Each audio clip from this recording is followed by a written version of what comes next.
Lovely day for it. Spread your toes, hands to prayer at the heart center. Breathe through your nose if you can. Feet either together or thighs together. So it may be that the thighs meet before the feet, in which case it makes no sense to try and force the feet together. Better to have them apart, but have them level. Centering ourselves through movement. Because what pulls us out of the center is various distractions. I call it the blizzard. And the center I compare to a beautiful log cabin in the middle of the blizzard, log cabin with fires on and lamps lit, you know, rugs, and it's very warm, very nice. And outside is all the stuff, and all the various particles of snow represent all the multiple things that pull our attention and pull us out of the center. So movement, starting with the feet, moving up the body, can help to usurp the tendency for the mind to grasp, to grip, to grab. So we're negating wherever the mind takes hold of something. We can call it the body, mind, we can call it the body, mind, breath, we can call it body, mind, breath, heart.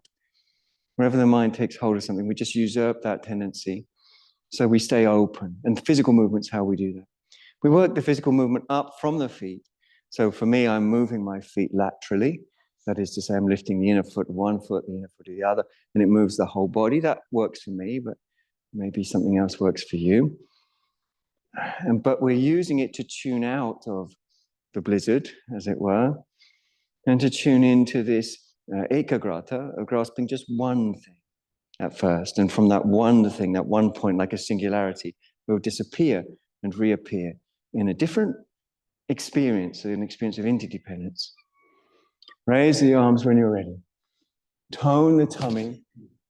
So you draw the tummy lightly in until there's a buoyancy on the pelvic floor, a buoyancy at the pelvic floor, meaning a sort of supportive stability, keeping energy from coming out of that central channel, which is from the pelvic floor up, a channel that is central in front of the spine.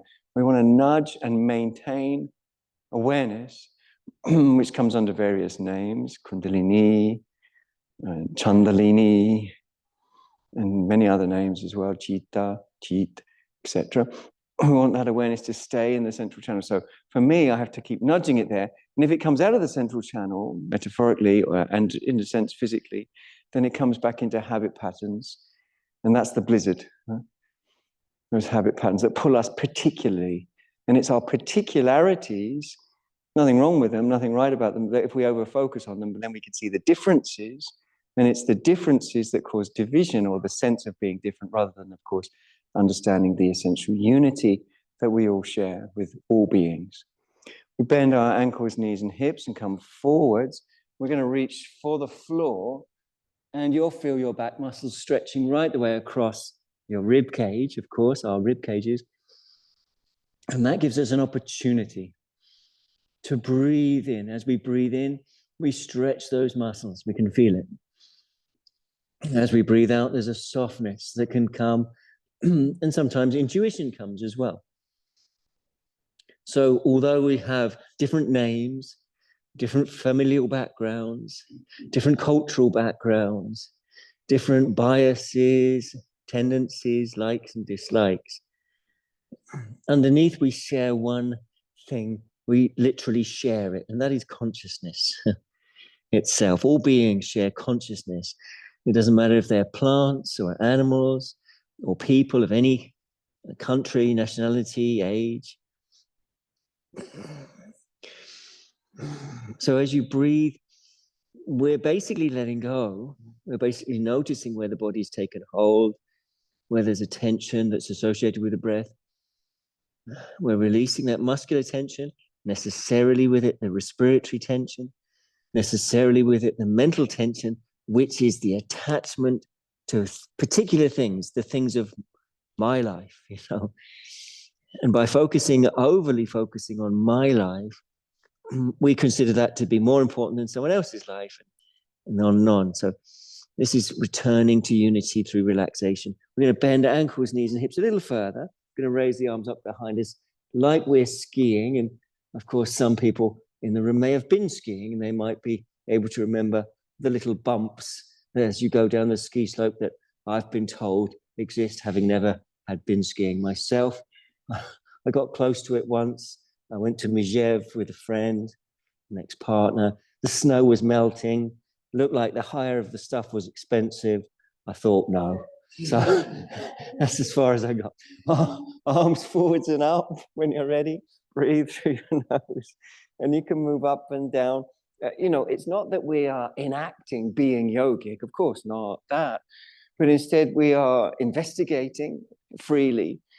We're investigating particularly around the idea of absorption or reabsorption, or the ekagrata, to be absorbed in this moment, at the ultimate nature of this moment, as well as the ultimate nature of consciousness. The ultimate nature of this moment is one, according to text and also according to experience. In other words, the body is one with the breath. The breath is one with the mind. The body, mind, and breath are one with their environment, and so on. Stand up when you're ready. Big circle when you're ready. Hands to the heart. Breathe through your nose if you can. 2, 3, 4, or 5, or 6. Really deep, really natural breaths. We're going to raise up the right heel and keep breathing through our noses if we can. The focus, however, will be on the left leg. So see if you can feel into your left foot more easily. Sometimes moving backwards and forwards can wake up the foot arches. There's a medial arch on the big toe side, which I think most people are aware of. And there's a lateral arch on the little toe side, which now you're aware of. And there's a transverse arch across the foot at the front, around the ball of the foot area. So feel into those arches, really breathe into those arches. Not think about them, but feel into them, disappear into them. And as you're feeling into those arches, we're going to see if we can raise up that leg a little further, that right leg, but still feeling into the arches of the left. And we're going to reach our hand down, see if we can take hold. If you can take hold, draw up, breathe through your nose, and focus on the inner groin of the standing leg. And of course, also relax. So I'll just chuck that out there. So breathing easy. So relaxing is one of the themes of successful yoga practice, according to Patanjali, who wrote the Yoga Sutra. So it's not an optional extra, it's fundamental.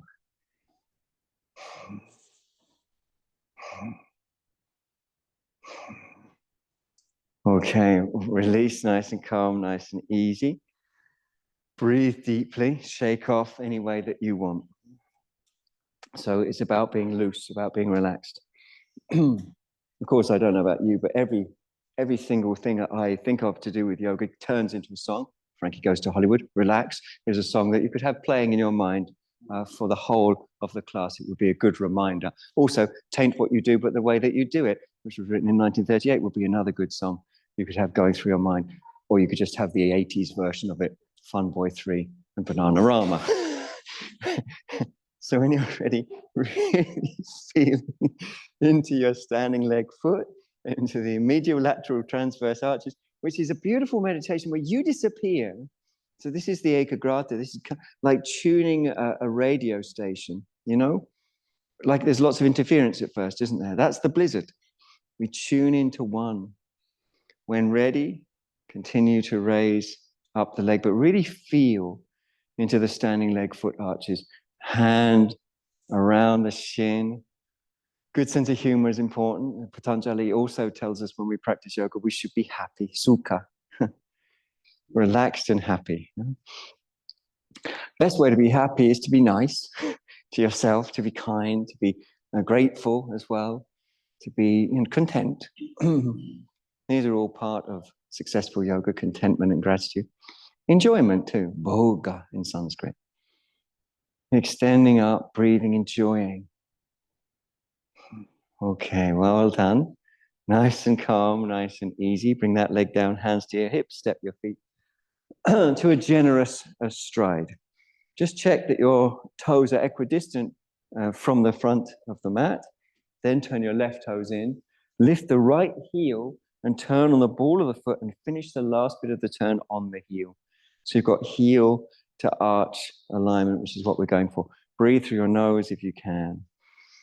Stretch into your back leg as you bend and re-extend your front leg until it feels sufficiently loose to bring it further down. But it takes time. The connective tissue has to melt, extraneous connective tissue that's built up through stasis of one kind or another, stasis at work, stasis in bed, at sleep, or other kinds of stasis, habitual stasis. When you feel ready to come down, the arm comes down onto the leg. You catch up with your breath. So deep breaths. Don't forget, Frankie Goes to Hollywood, singing, relax, don't do it. Just leave it at that, actually. And then we stretch up. You don't want to hear my full rendition, I don't think. Stretch up and over. So Patanjali says 4 things about yoga. Relax is one of them. So the spirit in which you practice changes the practice. He also says to be happy sukha.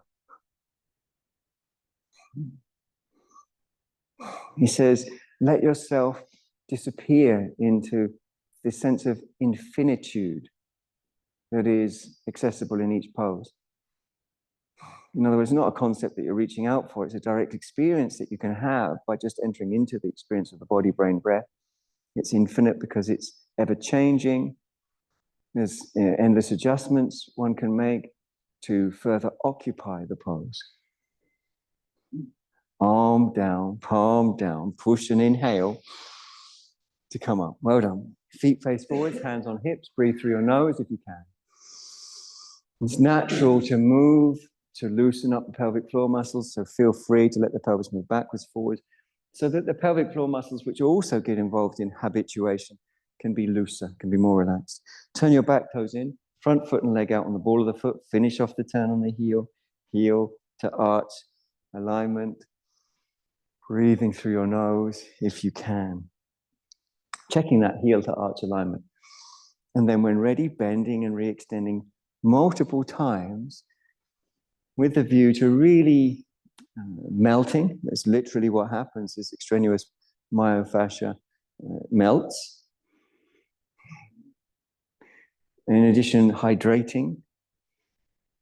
As you push in and out, hyaluronic acid increases in its ratios in the body, allowing a better glide of fibers, one fiber over the other. And a glide of fibers is a glide of the mind. A glide of the mind is the mind that's not caught up. When you feel ready, it might not be yet, but whenever it is, the elbow comes down. We breathe through the nose if we can. The jaw is soft, the eyes are soft. We turn, we stretch, we lift up and over without holding the breath. And then there's 2 ways to go, really, sort of grin and bear it is one, not the one that's recommended. Or there's investigate ways to surrender. Investigate ways to surrender. Yes, exactly, and still grin. Exactly so, exactly. So smile and surrender, or grin and bear it. Those are the 2 options. So smile and surrender is the one we want. Good job. Okay, inhale calmly. Come on up. Turn back to front. I'll just adjust this microphone, sorry. And then hands on hips, breathing through the nose. Now we're going to walk the feet together. We're going to take a block support, a brick block if you got it, which I think everyone in the room has got a brick block. At home, regular blocks are okay as well. We're going to place that brick block. You've got obviously 3 height options with your blocks. So if you're not sure, you can start on the highest and work your way down lower. I'm going to go for the lowest option. Now, the positioning of the block should be so that it's about a block length away from your end of the mat, maybe a little bit more, and your foot goes directly in front of it with the outer edge of your foot and the outer edge of your block aligned with each other. So in other words, your block is not extended forwards or pulled back. It's level with your foot. Having done that, you turn your left toes in, turn on the ball of the right foot most of the way, but the last bit is done on the heel. Should guarantee you heel to arch alignment. I'm sure you'll work on that. And breathe through your nose. Breathe deeply if you can. Balance and rebalance your feet as a meditation. Always breathing, flowing.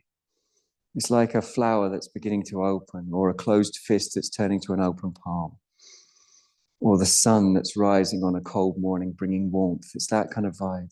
Bend your knee, stretch into your back leg. Again, you can repeatedly bend and extend until you feel you're melting that which is in opposition. And of course, tendencies in the mind are also tendencies in the body. So you release the body, you release the mind. And then when ready, if ready, or when ready, down you come to your block, any height. You've got 3 height options on the little toe side of the foot, and then turning to look up, stretching up. There's 2 ways to do it. I'm a bit of an up and over kind of guy. In other words, I get more movement by making a bigger circle, the biggest circle I can. I even borrow space from my back heel sometimes and lift that up, even the front heel as well. I sometimes lift both up. So that's one way. Another way is the plunge, like that, the plunge. And the other way is the Pete Townsend, Kate Bush, kind of like that, which some people like to do as well. Up to you, but work your shoulder around any way that you can. Don't hold the breath. Light tone in the tummy.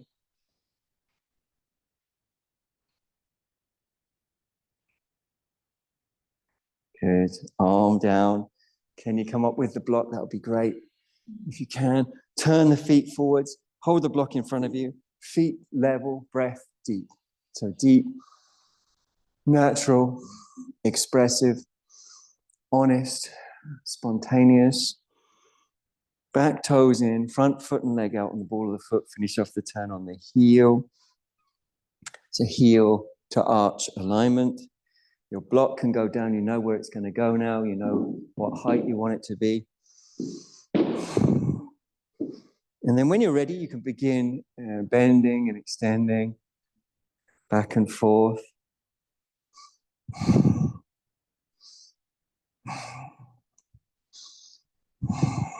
Jaw soft. So the whole point is to use the movement as a way of funneling oneself through to one point, through which one then disappears and reappears. But you don't need to think about disappearing, reappearing. You just think about gathering, coming together. And that means not being pulled by other things, thoughts of the future, thoughts of the past, ideas about yourself, ideas about others. And you avoid being pulled by other things by getting into this. So that's the repetition. It's getting you more into it, like wiping water up with a clean cloth. As you move the cloth, the water goes in. When you're ready, you come down. It's up to you when you feel ready. But remember what we're doing. Water and the cloth. Again, there's the option to stretch up, maybe up and over. As I mentioned, for me, it helps me move the scapula better if I lift my back heel, if I make a really big circle. But there are other ways. And of course, you don't have to bring the arm over even, because that can be, a little bit too much. Don't hold the breath. Do tone the tum, sort of light tone in the tum. And look to integrate, to find parts of the body that are not agreeing with this, and to find ways to bring them into agreement. That's what we mean by tuning in. Other frequencies, if you've got a radio, old-fashioned radio, create interference. And we want to tune into a crisp, clear signal. Good job. Inhale. Come on up. Well done, everyone. Breathe through your nose if you can. Deep, natural breaths, holding the brick in front of you. Jaw soft, eyes soft, head up in line with the spine, shoulders down. Pelvic floor buoyant. Raise the arms up when you're ready. Breathe through your nose. It can feel almost like you're pulling the block in 2 different directions. I think that comes naturally when you hold the block, when you balance it on top of your hands like this. So I've got the thumb in front and the fingers behind, and there's a natural traction to the left and the right. Turn your back toes in, front foot and leg out, turning the whole body round towards this side of the building. Well, at home, you just, whatever side of the building you're turning towards. And then walk your front foot further across the width of the mat away from me to widen your stride across the width rather than the length. I'm talking about the width. And then lift your back heel up. Turn it towards me and then bring it down. In other words, externally rotating the heel, internally rotating the thigh. And you can do it more than once, as many times as you find useful. The tummy at this stage should be toned very dynamically, so that if anyone were to flick it, and I hope no one will flick your tummy, but if they were to flick it with their finger, it would make a sound like a North African doumbek drum. In your dreams, in our dreams. But, that's the kind of tone, right? A tone like that. And then bend your front knee. Keep that tone on the tum, like a North African doumbek drum. You've got a really sort of toned sound to them. So in and up, breathing through the nose. Release the roots of your neck. Repetition, abhyasa. That's repetition of movement that brings you in more deeply. Maybe movement of the back heel. Maybe movement of the pelvic floor, or wherever it comes to draw you deeper into the one signal, the ekagrata, the one clear, crisp signal. Radio now, we could call it. Good job. With the pelvic floor, clearly in your awareness. Inhale, come up by straightening your front leg. Turn back to the front. You can rest the block for a moment while you catch deep breaths. 2, 3, 4 or more. Maybe there's tingling in your arms if you're lucky. So all about the breath now. Let's take some deep ones. Let's take some properly deep breaths. Soften the temples. Soften the forehead. Tune in on the naturalness, on the natural, spontaneous movements that are beyond thinking. These are terms I'm drawing directly from traditional yoga, beyond thinking. Raise the brick up if you're ready. Again, feel as if you're pulling it apart. Keep that tummy toned. Just in case you're worried, I have never flicked anyone's tummy and I have no plans to do so. But it definitely should feel a bit, like it doesn't matter, how the belly is normally, but it's got that in-up feeling that creates length in the lower back, particularly the muscles between the top of the pelvis and the ribs. Let's turn the back toes in, front foot and leg out. Whole body's turning the other direction. So by the whole body, we mean the back ribs are coming around as well. Walking the front foot further across the width of the mat will help to square up. Lift the back heel up, turn it out, and then bring it down again. Maybe more than once, maybe a few times. And come back to that light tone in the tum. So that light tone in the tum. Breathing deep. A spontaneous buoyancy at the pelvic floor. A spontaneous buoyancy at the pelvic floor. Neck, how does that feel? Can you position it so there's space? Inhale, raise up your brick. Exhale, bend your front knee. Concentrate on the back leg. Coming around. Maybe lifting the heel occasionally will help. I even sometimes lift my front heel just to work the various tissues into agreement, which is what I've been comparing to tuning in an old-fashioned radio.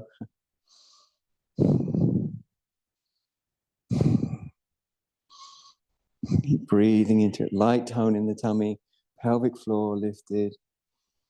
Repetition of movement that is guiding, that is tuning.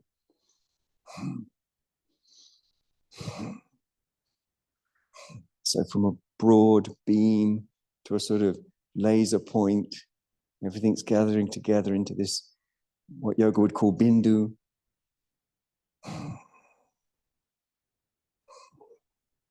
Good job. Inhale with the pelvic floor in your awareness. Turn back to the front. Well done, everyone. Brick down. Take a deep breath, or 2, or 3, or 4. Brick down. Sorry, I said brick down. I didn't mean it. Brick down in front of you, but not on the floor. Breathe easy, breathe natural. Turn your left toes in, right foot and leg out on the ball of the foot. Finish off the turn on the heel. Heel to arch alignment. Bending your front knee, perhaps back and forth. Remembering that the tissue on the underside of the foot goes all the way up through the leg. So moving your foot can make a big difference. That's why I like to lift my foot off the floor, so it allows the tissue underneath the foot to move, which allows the tissue further up my leg to move as well. So don't underestimate how much movement comes right the way through including underneath the foot. And this repetition of movement, easy, natural, breath-centered. We're going to raise the brick up and just hold it like that in your hand and raise it up with palms up in the back arm. And then we're going to imagine that we're a sort of set of scales. And we're tipping backwards and forwards so as not to get tense. And we're going to turn our head as well. So keeping the brick there is keeping our attention on the back arm, which can often be forgotten. Repetition of movement can be helpful. I'm still doing things like lifting my heels and tuning in. If you need a rest, that comes at the end of the class. So not yet. Tipping backwards, tipping forwards. You can even tip really far back if you want. Let the brick go down if you want. Some people even use the brick on the back leg to give a little support in a version of Viparita Virabhadrasana, such as I'm doing here. Brick on the back leg, hand on the brick. That's an option you might want to take. Coming up on the inhale. Well done, everyone. Feet forwards, brick in hand, deep breaths. I'd love to hear some really deep breaths now. Really deep breaths. So we're really sort of stirring the pot. You can imagine ourselves to be like a pot of porridge. And I'm afraid if it's made by a slightly neglectful breakfast maker, I haven't stirred it all the time, so there's some lumps in the porridge. Got to stir those out. Those lumps are areas of fixation in the body-mind. Turn the back toes, front foot and leg, toes on the ball of the foot, finish off the turn on the heel. Should have heel to arch, not heel to heel. Avoid heel to heel. Taking your brick, palm up, back arm, and bend your front knee back and forth as many times as you like. Turning your head for this Virabhadrasana. Vira, hero, Bhadra meaning good. Asana in some texts after the 11th century meaning posture. Again, allow yourself to be a set of scales. So it's got a little informality. It's a little tipping backwards, a little tipping forwards, playfully, hopefully conducing to your greater sense of integration. You can even drop the brick all the way back to your back leg if you wanted to. And that can be supportive. Obviously, it's also a stretch, but it can be supportive as well. That can give you a sort of break. Not really a proper break. No Kit Kat involved. Other confectionery is available. Light tone of the thumb. Good. Yes. Calmly with the pelvic floor in your awareness, come back up. Well done. Feet face forwards. Take a deep breath. Hold your brick in front of you. Turn your toes in and heels out. And as you're adjusting your feet, adjust the fatty tissue across the balls of the feet and across the heels, which is an instruction that really has a beginning but no end, and that's to our benefit. So it's an infinite adjustment. Now, the reasons why it's important to engage with the infinite are written about in my second book, currently unpublished. Raise your brick up. Tone your tummy. I've got a plan C for that second book now anyway. More about that on request. Inhale, exhale. Fold, down you come to your block. Any height, it's up to you. So it could be full height, lots of lovely opportunity for openness to the chest. That's a great option. It could be halfway, but what we don't want is a rounded back. So if your back is rounded, it could indicate that your block is down too low. And it's not that you won't lower the block in time, but you've got to start with the right shape in the back. If you're rounding the back or flexing the abdomen, sort of rounding the back upwards, that's just not the right shape in terms of the openness of the central channel, which is a big focus in yoga, of course, the openness of the central channel.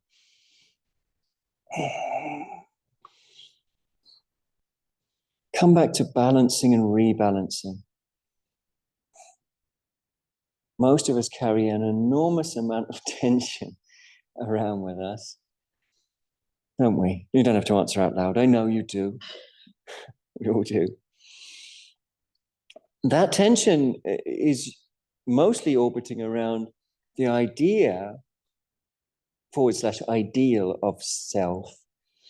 I'm supposed to be like this. People think I'm like that. I want to avoid being like the other. Yoga says if you release the tension, you release what's causing it. You release the symptom to release the cause. That's interesting, isn't it? You can do it either way. You can release the cause to release the symptom. You can release the symptom to release the cause, because yoga sees these things not as sequential, but as simultaneous.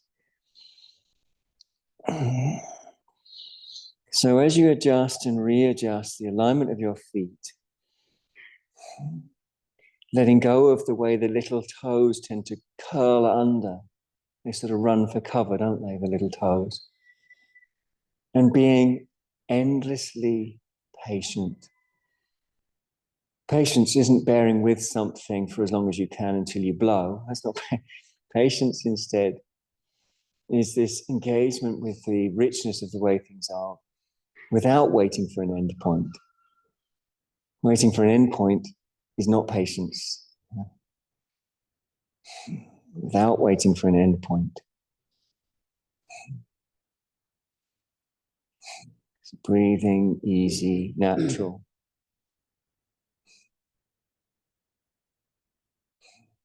And balancing and rebalancing.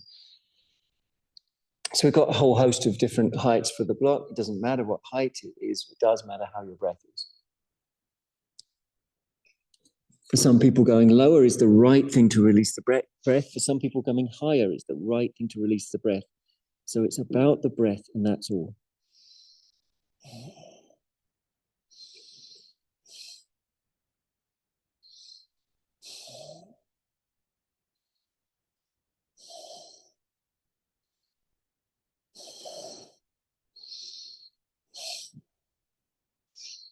Just balancing your feet is an entry into the ananta, as Sanskrit would have it, endlessness. And entering into endlessness is bliss.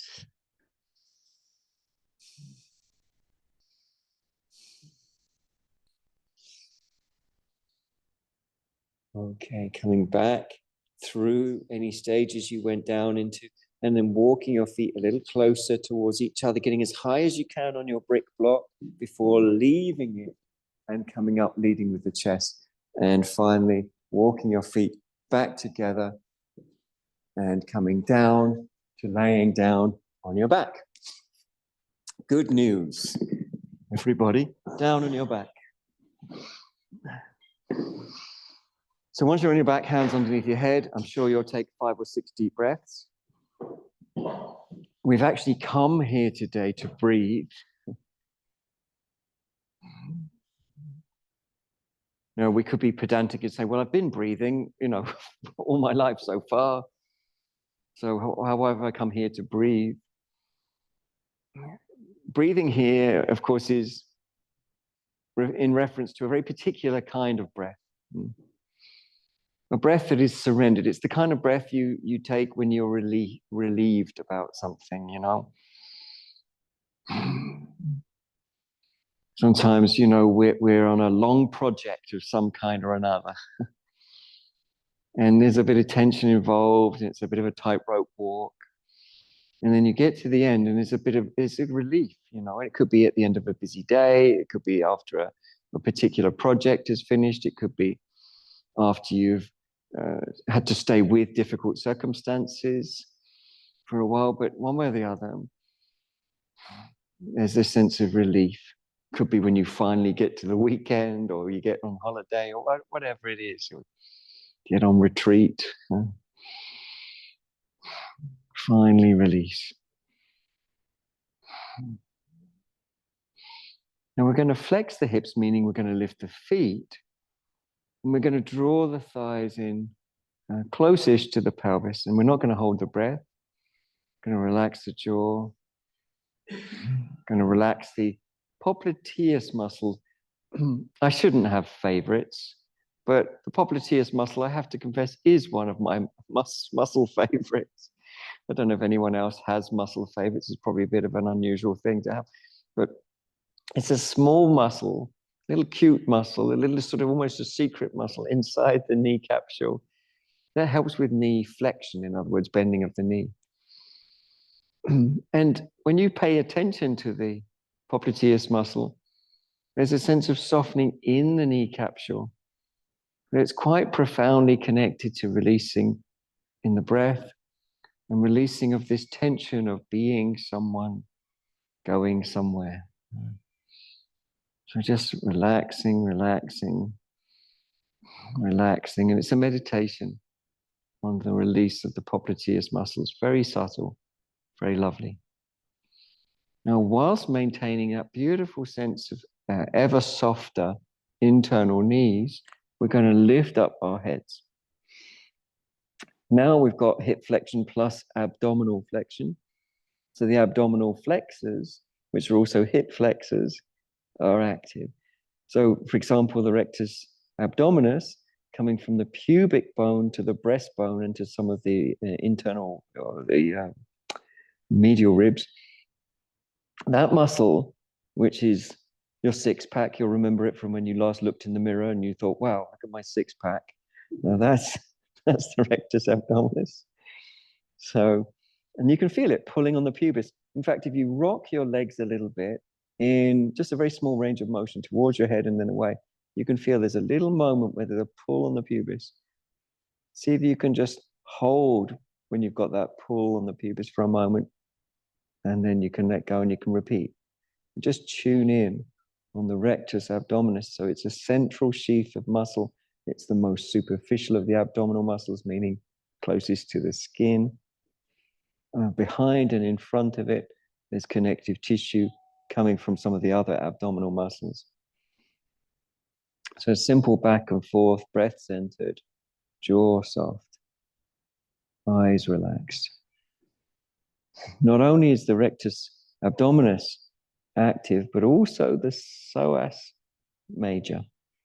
So as you're flexing, not only feel your central sheath of abdominal muscle, but feel the inner groins. It's a little pull on those as well. So we're just doing this backwards, forwards, fairly subtle action. If your neck is getting tired, feel free to adjust your hand position. Could be lower, could be higher. Okay, now from where we are, we're going to extend one leg out. But as you extend it out, imagine that in the abdomen area, there's almost a reeling back into the abdomen to support the leg the further away it gets. So extend one leg out to about 45 degrees, but reel back into the abdomen as you do so. And then draw that back and do the same with the other. Again, the further the leg goes away, the more we want to feel this reeling back in, drawing back in, stabilizing back in. We're going to do it 3 times on each leg, by the way. If it's tough at 45 degrees, you can take the leg to a slightly higher angle. Feel it's being pulled back in, really controlled and stabilized from the abdomen. Really controlled and stabilized. So we don't want to be in any kind of rush. You've got to focus. Once you've done the 3, we're going to tap both toes to the floor, not the heels, just the toes. And we're going to see if we can flex a little bit more to look towards the belly button, that is, to activate that central sheath of muscle. Now we're going to let the legs float up. As the feet just float up, the toes float up. And then we're going to take the opposite elbow towards the inside of the opposite leg. Just the inside, and vice versa. Back and forth, 3 times on each leg. Try not to bear it, try not to grin and bear it, but smile and surrender. In other words, enter into the sensations. Once you've done your 3, then your head comes back down, your feet come back down, and I know we're all going to take a deep breath now. Sigh like exhales, let a few of those happen. Remember, the project is a closed fist to an open palm. A closed fist to an open palm. In yoga, there's a huge focus on emptying out. There's a huge focus. And whatever the mind has taken hold of, we let go. Whatever the mind has taken hold of. Walk the feet closer in towards your bum. And see if we can, let's see if we can do this together. Tone the tummy in a wave. So the tummy draws towards the floor and the ribs lift up towards the head. And those two actions are connected. So it's like a wave. The tummy goes down, the ribs go up. And those are part of the same action. And those actions together will create a subtle buoyancy at the pelvic floor, or a stabilization, what we sometimes call a muladhara. We're going to lift up the pelvis, keeping that tone, lift up the bum. And of course, the hamstrings and gluteal muscles are involved in this action principally. The hamstrings are pulling the sitting bones towards the back of the knees. The gluteal muscles are working alongside that to push the pelvis up and to lengthen the lower back. So you should feel your buttocks both dynamically toned. Of course, yoga's for spiritual liberation, but it's also for developing the ideal beach bum for the summer. So that's a big part of yoga. That's the main reason I practice, is for the beach bum. So as you're raising up, you can feel each individual buttock sort of drawing into itself, as it were. There's a sort of gathering, a sort of toning. And you can feel those hamstrings as well. Still that little focus on the pelvic floor. And of course, I should have said, but you are free to range around, left, right, up, down, if you can use that to assist your breath. Coming down real slow, real calm. Once you're down, I'd love to hear you really breathe deep. Really breathe deep.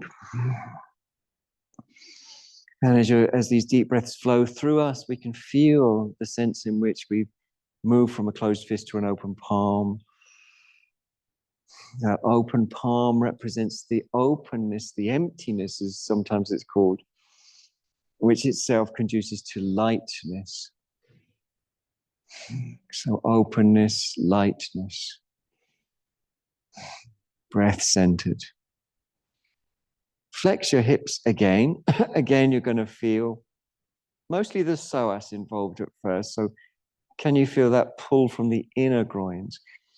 Let's activate the legs more and less alternately. So one leg pulls towards while the other relaxes a bit, and then the other leg pulls towards. And what I'd love it if we can all focus on is that contraction right up by the inner groin that's pulling the leg closer and closer in, breathing without holding the breath. The inner groin, pulling the leg in and releasing it in turn, back and forth.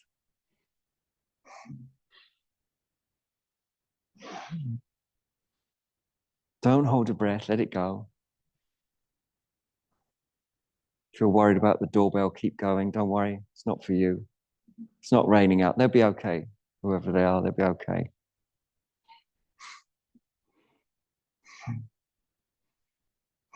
So contraction and release, back and forth. Now see if we can extend that range with that same level of curiosity, interest.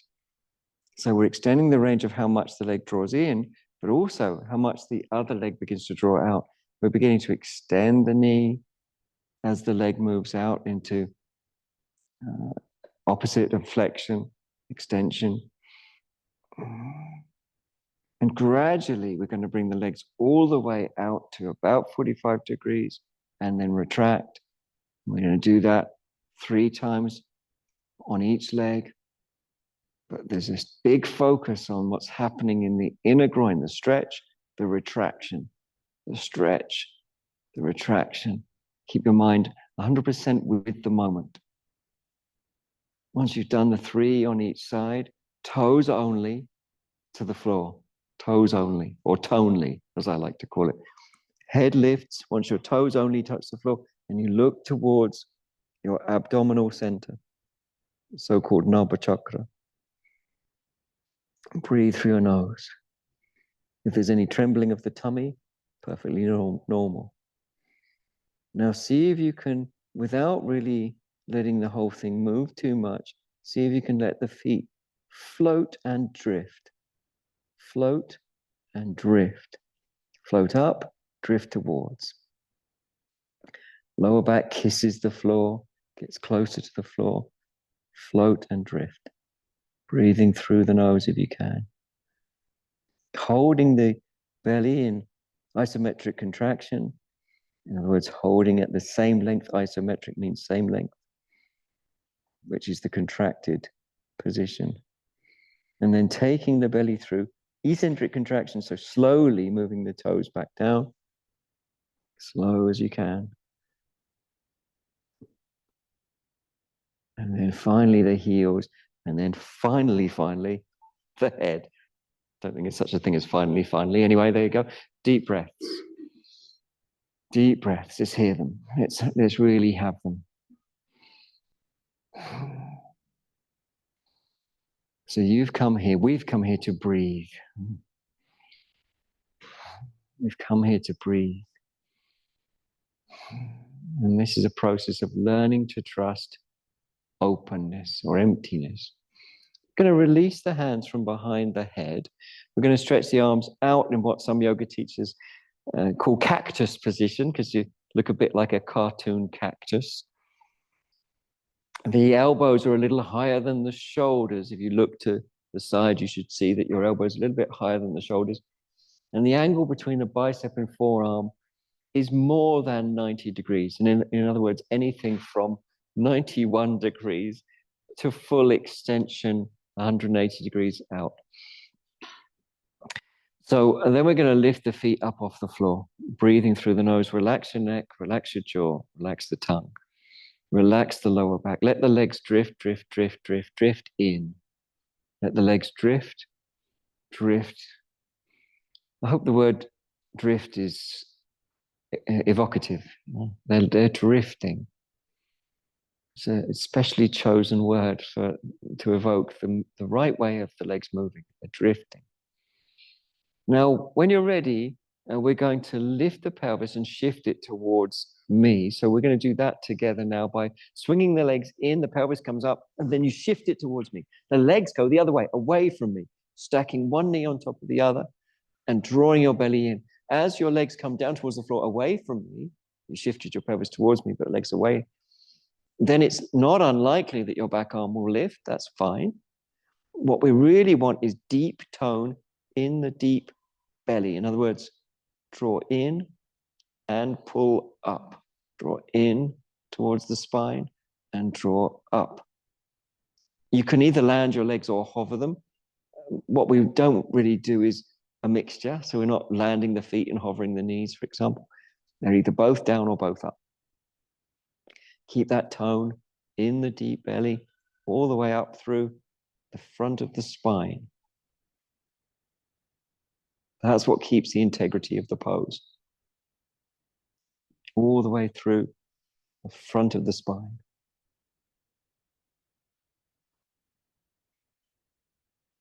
Coming up as calmly as you can with the inhalation.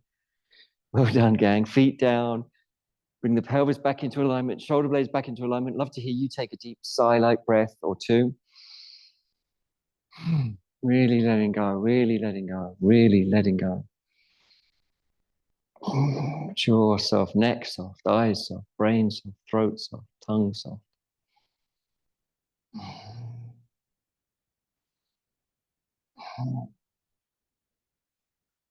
You know what's coming. Should we go ahead? I'll take your silence as a yes.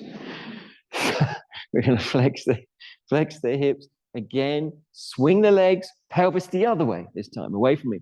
And then the legs go the opposite direction. So they're sort of counterbalanced by the movement of the pelvis. And I like to try and bring one leg on top of the other. Most people find the lift and shift of the pelvis useful. Those people with SI, inflammation, sacroiliac inflammation, divide it into something like 60% find it useful, 40% don't. So in the less common exception that it's not useful to lift and shift, of course you don't have to. I know we've done it already, but just for future reference. Light tone of the tongue, draw in and up along the anterior spine. The tummy should be very, very, very toned, all the way up, all the way along. Very, very toned, all the way up, all the way along.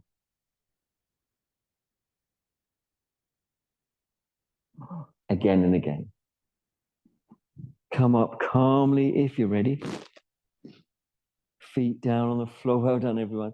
Just get that pelvis aligned, shoulder blades aligned. Let's take those deep breaths. I know we want to. Let's take those deep breaths. Relax your neck, relax the jaw, relax the tongue.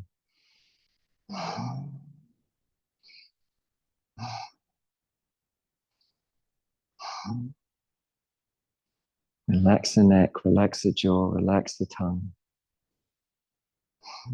Now, we can take a variety of different supports here to get the right height for us. So you can use a brick block, and obviously that has several heights. You can use 2 brick blocks, or a regular block plus a brick block, or just regular blocks, because we're going to lift the pelvis and put the block underneath. So we're going to walk the feet in. Now, if you could put the brick block on its lowest setting, that's probably too low for most people. So we can add a second block underneath as we lift the pelvis a bit higher, and that can give support. Some people can walk in real close and they've got long legs, and they can put the brick block on its upright end underneath the back of the pelvis. Well, that's another choice. But we want the pelvis to be lifted and supported in that lift, in this supported version of Setu Bandhasana.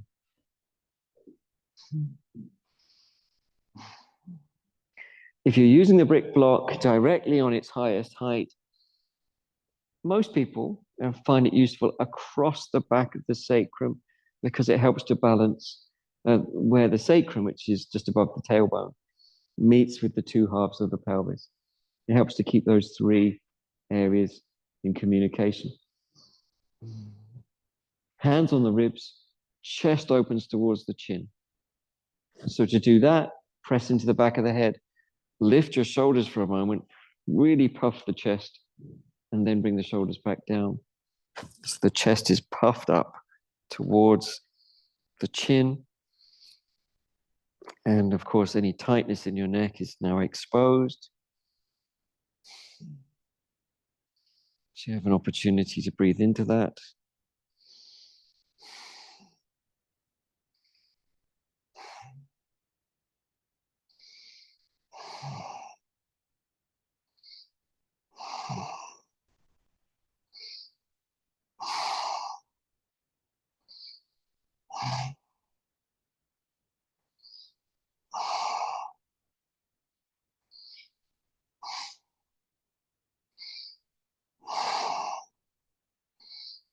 Deep breaths.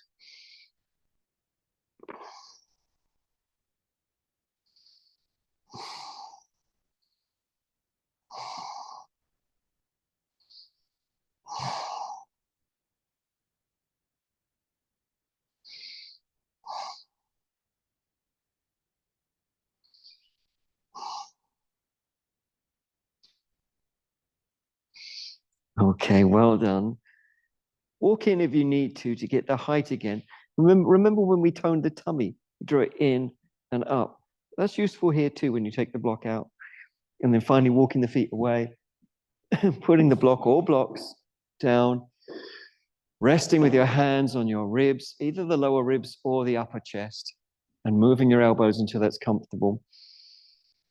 My preference actually for the hand position, because of the way it affects my breath, is the upper chest. And I think many of you will find at first it might not feel comfortable, but if you move your elbows to move your shoulder blades, you can get a more comfortable position on the upper chest. And it just encourages us to spontaneously breathe up into the hands.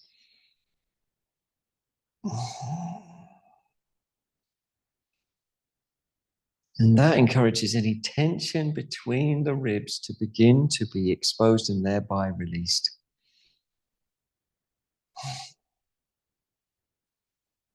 Yoga's first job is to find tension. In other words, find habits, gripping, grasping, grabbing habits, assumptions, presumptions, expectations, anticipations. And its second job is to release those, leaving the mind suitably equipped for the moment, meaning open. The most suitable way to deal with the moment is with an open mind. We're going to roll over when we're ready. We're going to come up from the side and we're going to come into Adho Mukha Svanasana. So that's the downward facing dog that I think most people have some familiarity with.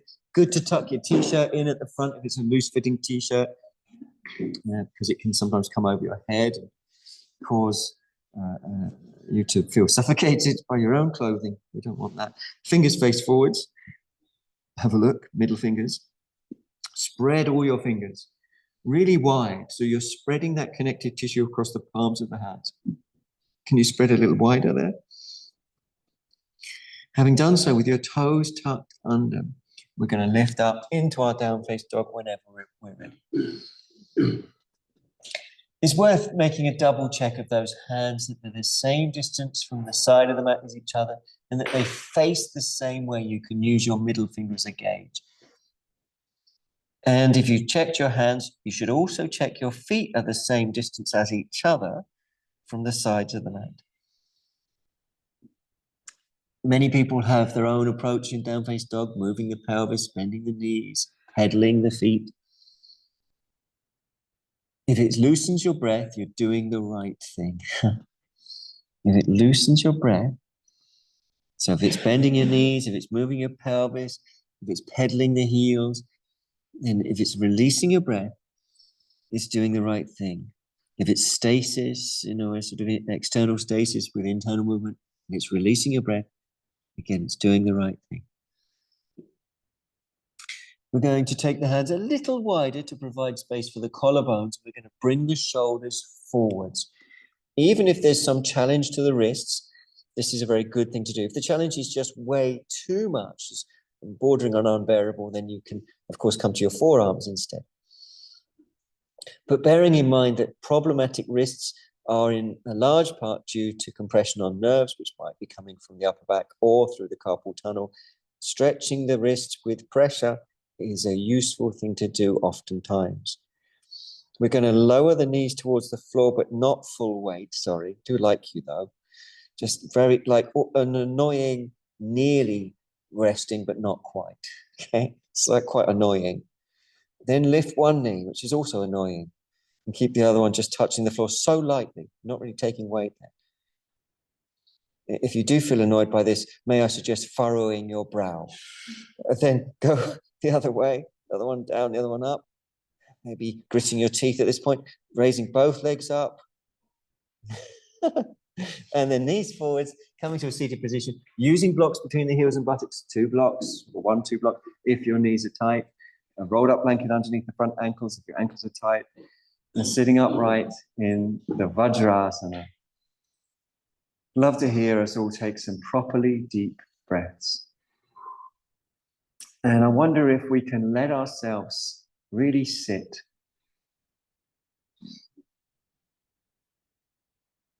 So, of course, we all know a little bit about Zen, don't we? A little bit about Zen, maybe about Zen Buddhism.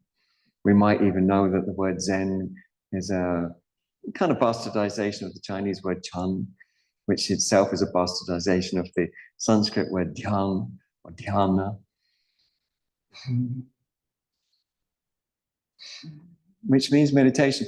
And we might even know that in Zen, there's this just sitting, Zazen, just sitting. And that might sound like, well, what's that? Just sitting, I can do that at a bus stop. I have done that at a bus stop. But it's not that, it's really sitting. like really arriving in your seat. And that's a bigger deal, isn't it? Because there's other things competing, saying, no, don't arrive in your seat. Think about the seats to come, the future. Think about the past, that which is gone. Speculate about the present moment, who I am, who others are, what I like, what I don't like. But Zen says, sit, settle. And that means relaxing the buttocks and relaxing the breath. And it means letting your mind be open rather than full. A very famous Zen axiom is, you can't put anything in a cup that's already full. In other words, if your mind is full, then the present can't get in.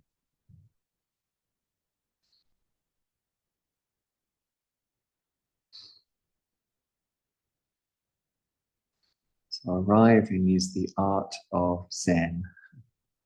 Arriving. Or the art of Chan, or the art of Dhyan.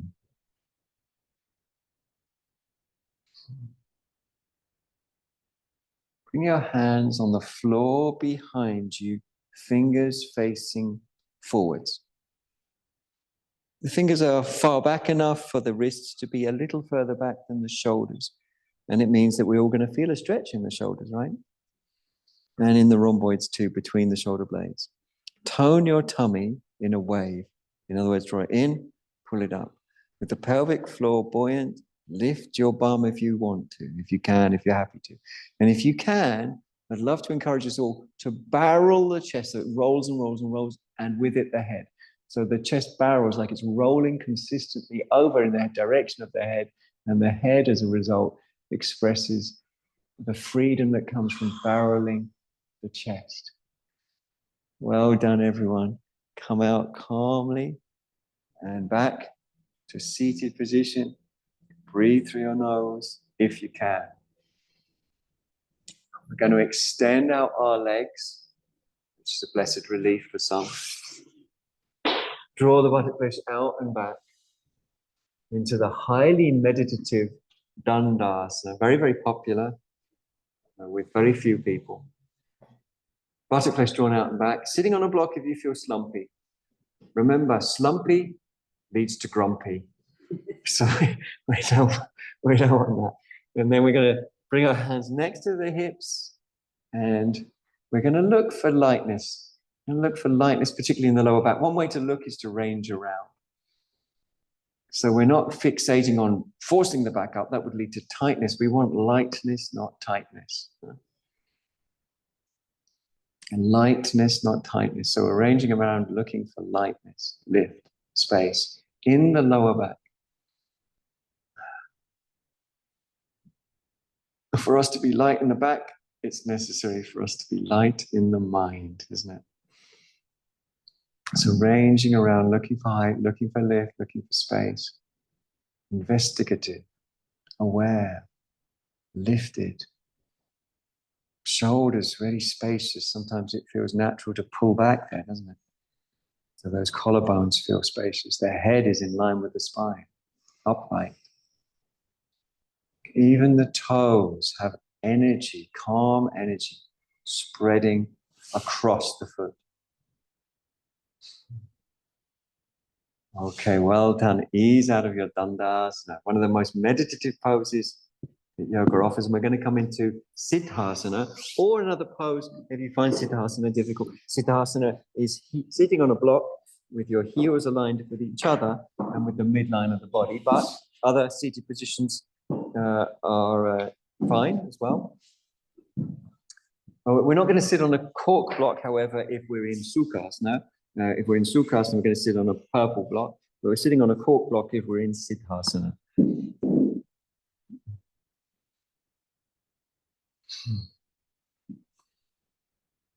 So spine upright, breathing through the nose. Shoulders down, breathing through the nose. Soft thighs, breathing through the nose. Relaxed bum, breathing through the nose.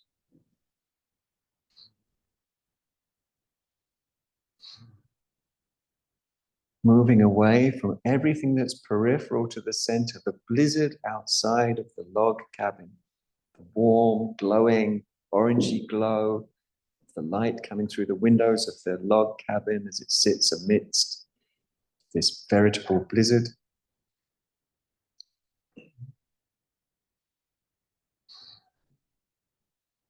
We're centered in the middle. If you open the door and just think, well, maybe I'll have a little look outside. One step outside, you might lose the log cabin altogether. We've all done it. We've all lost our center many times.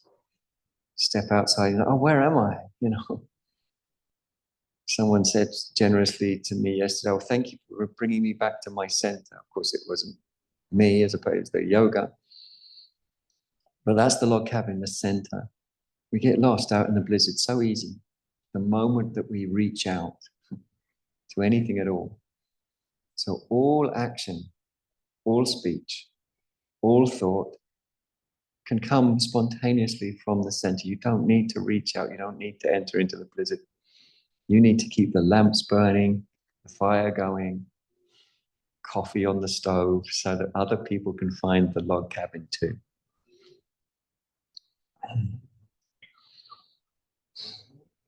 We have a visceral correlate to the log cabin in our body, the central channel, which is the middle. So a good way to flag that central channel is to move a mantra from the bottom of the channel up deliberately, intentionally, meditatively, up through the channel, up out of the crown of the head to a point that's often said to be Dwadashanta. Dwadasha means 12, Anta means end of. So it's the end of 12 finger widths, 4 plus 4 plus 4. So you're pushing the mantra from the pelvic floor to that point, 12 finger widths above the crown of the head. The mantra is going to be Aum, Aum, like that. We do it 3 times from the pelvic floor upwards. Let's take the deep breath down to the pelvic floor. Right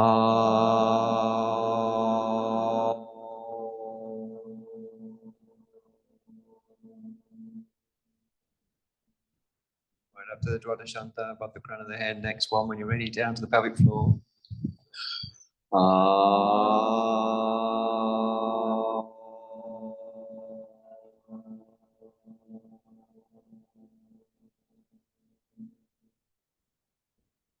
The last one will be the deepest breath of all.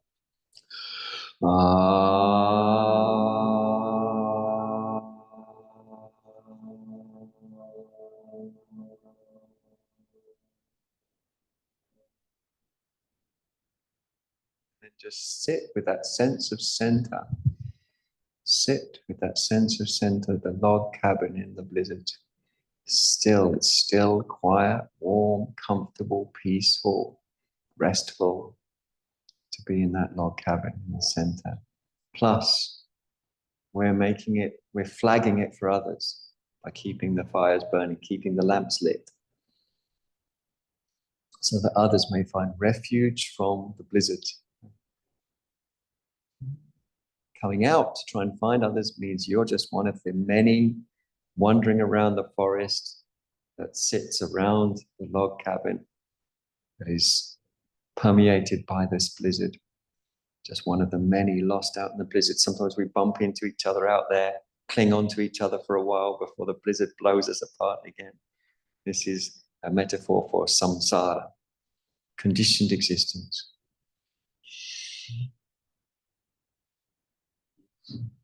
Find the center, take refuge in the center, remain in the center, don't leave the center.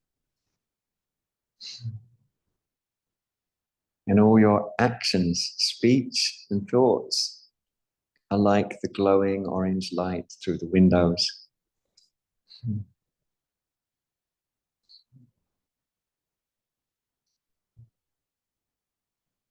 It's a communication that attracts others. Once they see it, it's like, that's what I want. I want peace. I want refuge.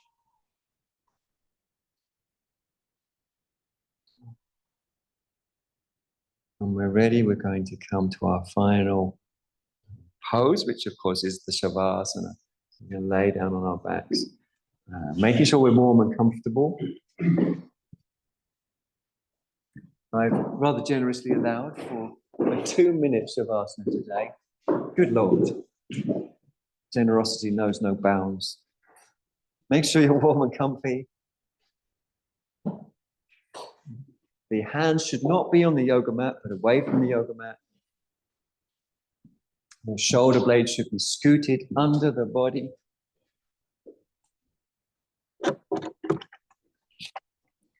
So that the chest has a buoyancy to it. The chest has a buoyancy to it.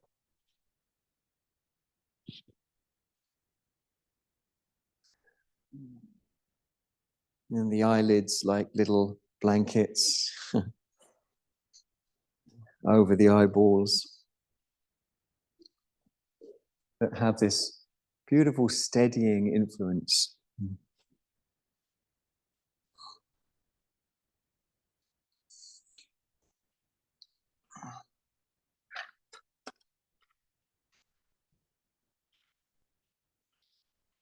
That calms us from our obsessive attraction to various bits of snow in the blizzard.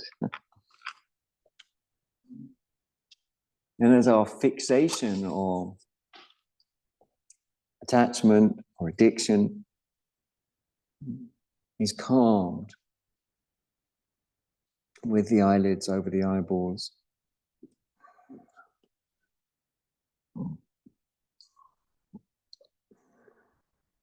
There's a sense of settling.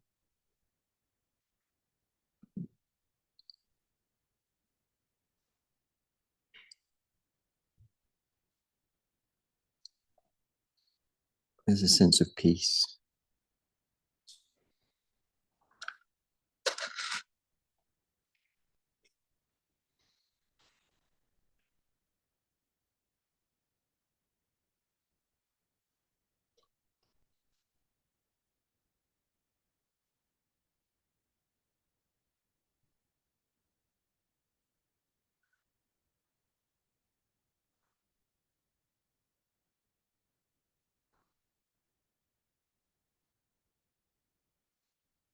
We are relaxed, we're well nourished in the center. It's beautiful, it's peaceful, it's restful, it's nourishing.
It's wonderful to observe prana, energy, life force, spread from the sacral plexus, from the back of the pelvis, through the pelvis into the legs as we move our toes. So let your toes move, but feel that energy, that life force energy, which is consciousness itself, move through the whole pelvis, spreads through the pelvis, through the legs, through the buttocks, through the thighs, through the pubis, through the whole of the lower body, and beginning to move into the upper body too.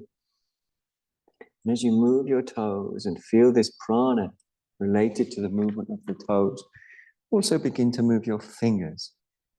And again, you'll feel prana, this time emanating from the upper back and moving through the chest, through the back ribs, through the shoulder blades, up into the head, life force, prana. As you feel that energy, because energy is consciousness. There you go, I said it. Energy is consciousness.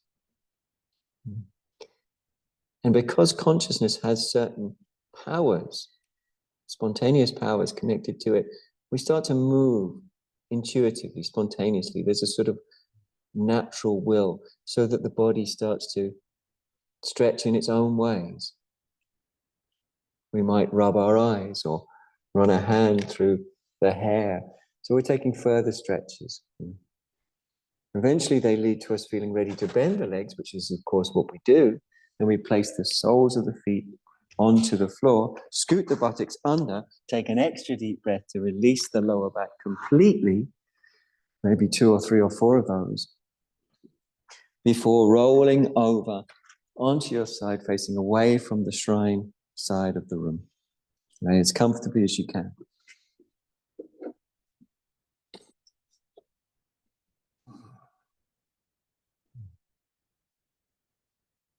Rolling when you feel ready towards the shrine side of the room.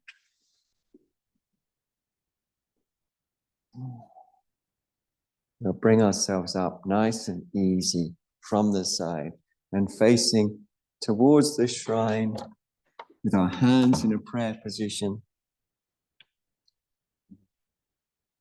If we agree with the following sentence, we can just agree with the Sanskrit word Om. May any benefit that we've all gained in our acting in this way be shared for the alleviation of the suffering of all beings. Om.